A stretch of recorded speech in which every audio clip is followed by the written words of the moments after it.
Hello, it's Russell. Welcome to the Reading Fabricator, and today I'm going to do something I never thought I would do. I mean, starting this channel and the previous channel before that, I never thought I would actually do a video on this guy, but here it is. To kick off Spooktober, I read The Mist by Stephen King, a novella, a psychological horror.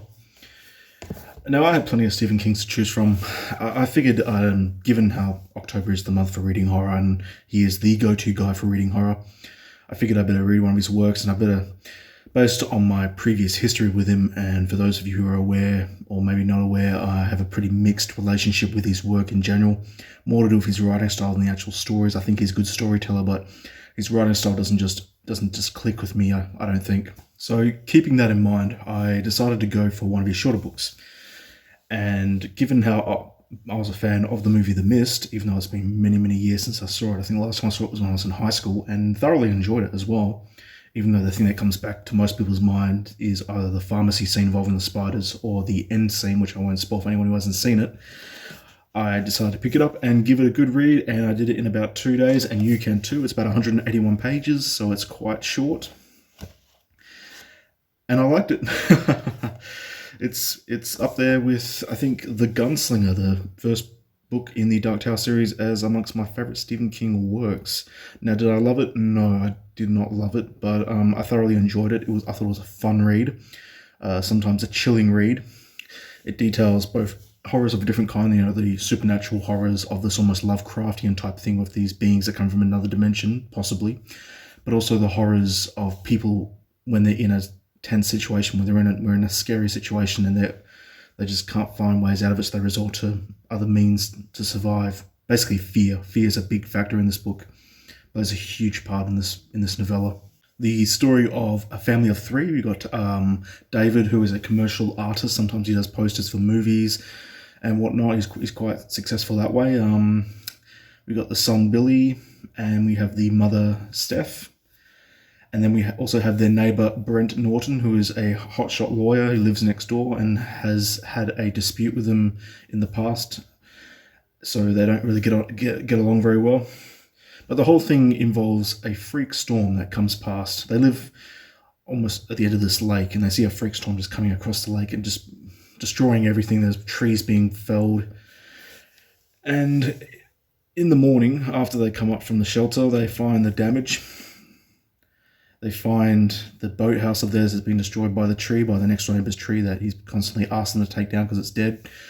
But when they go over to talk to Brent Norton, they find that a tree has fallen and crushed his beautiful car, his beautiful classic vintage car. So he sympathizes with him on that. What I did find, though, was that in this opening section, and particularly the opening quarter, about, I'd say 40 to 50 pages, it's all build up to the mist. You don't actually have the mist coming at them for quite a while. Instead, what you find is a whole section detailing characterization. You get backstories of multiple characters from this town, and I found that quite interesting. Actually, I really went in with it. It really gives you just a whole vast scope of the history of the people of this town, and it should, given how how the book leads to a lot of those characters being stuck in a supermarket later on. They're going to look at the boathouse, and then they see out in the distance this mist that's coming across the lake towards them very slowly. They don't think anything of it. They just think it's just leftover from the storm. Very ominous looking. And then Brent asks him for a ride to town, and he does that. But before then, you have the whole section detailing David just chopping up trees with a chainsaw, cleaning up, drinking a shitload of beer. In fact, there's a lot of alcohol consumption in this book. Is something I quite noticed a lot. And then they decide to go into town, the three of them. Steph stays behind. She doesn't want to leave. But I will say this: my favorite passage in the whole book is actually in the opening 10 pages. I think it's actually page 8, and it involves God. It's really, really good. So I'm going to read it to you now. Okay, so this is the final paragraph in the first chapter of The Mist. All three of us slept together in the guest bed. Billy between Steph and me. I had a dream that I saw God walking across Harrison on the far side of the lake. A God so gigantic that above his waist he was lost in a clear blue sky. In the dream I could hear the rending crack and splinter of breaking trees as God stamped the woods into the shape of his footsteps. He was circling the lake, coming toward the Bridgeton side towards us, and all the houses and cottages and summer places were bursting into purple, white flame like lightning, and soon the smoke covered everything. The smoke covered everything like a mist. That hooked me straight away. I mean, that's page 8 or 9, I think it is. So when I read that, I thought, oh wow, okay, this is going to hook me. This might be my favorite Stephen King book. It didn't pan out that way, unfortunately, but it really, really brought me in. That's a really beautiful, well articulated passage and wonderful imagery as well. I sort of had it in my mind as I was reading it, so I quite like that. They get to the supermarket and you meet a whole host of other characters, including Ollie, who's an assistant manager of the store. You meet Mrs. Carmody, who owns an antique store, and she's a bit of a religious nut. She's known around town for being somewhat unstable a bit. And you meet some other characters, including some army people that come in who are involved with Project Arrowhead up in the local military base.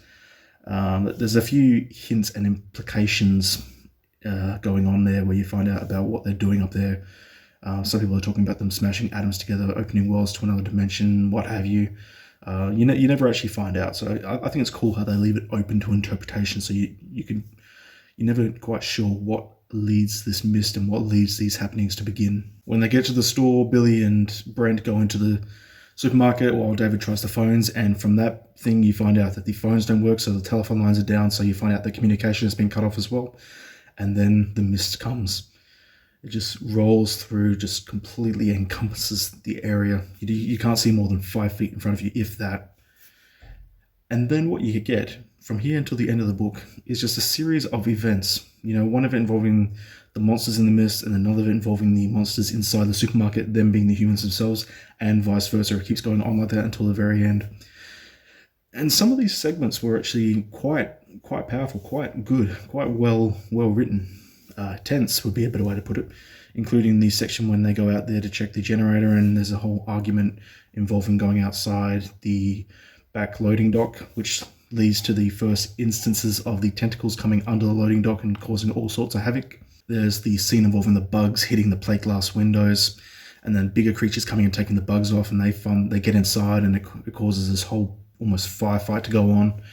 And then there's the pharmacy scene, which I think is the best part of the whole book, and that involves them going to find medicine next door and see if there's any survivors.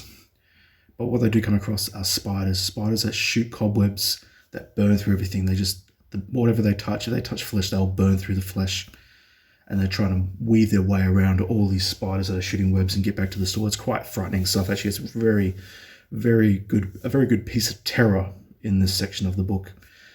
And in between all that, you've got Miss Carmody, and who's beginning to start almost a congregation where she's just getting more and more people around to her beliefs, which itself is a type of horror as well.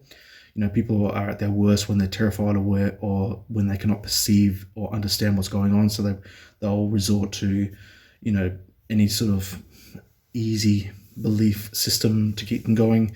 And she has some very strong, almost Old Testament ideas as to how this whole thing's going down, which leads to a showdown, a combination when the characters try and make their move outside the supermarket.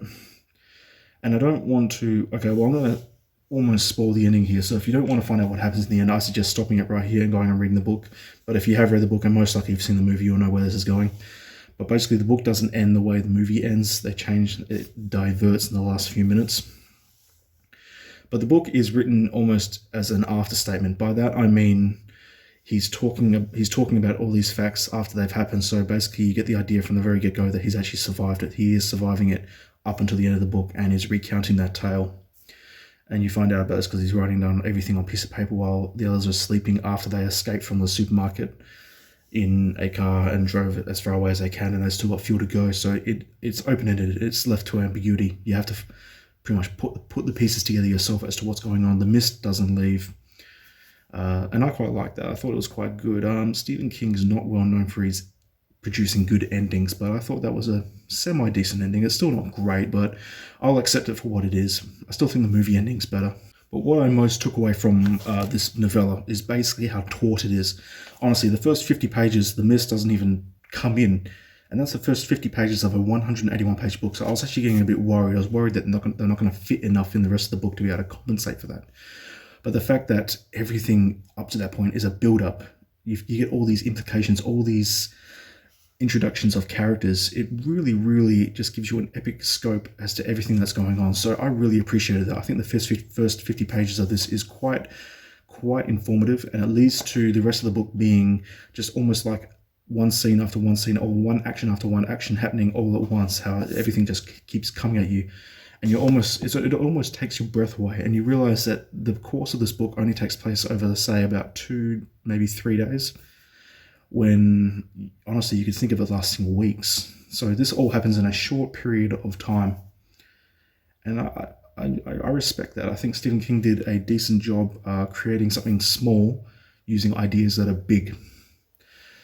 So this has come across as a very positive outlook on his work, and honestly, I'm admitting it. I'm very surprised that I like this book. I really am. So yeah, I recommend The Mist by Stephen King, and honestly, it's made me want to read another book for Spooktober. I was going to do Zodiac, but I think I'm going to go with this beast, Tommy Knockers, because Stephen King apparently hates it. He thinks it's an awful book, and I thought, well, fuck it. Let's see if he's right, or if I just respond to different works if he's better than others. The introduction hooked me actually, because it reminded me of The Color Out of Space by Lovecraft. So if it's going down that sort of pathway, I think I'll really enjoy it. And this book with Tommy Knockers was written at the height of his drug addiction, when he was really out of his mind. So maybe it will have writing in there that's really good or really bad. We'll see how it goes. Nonetheless, that is a review of The Mist. Thank you very much. See you next time. Bye.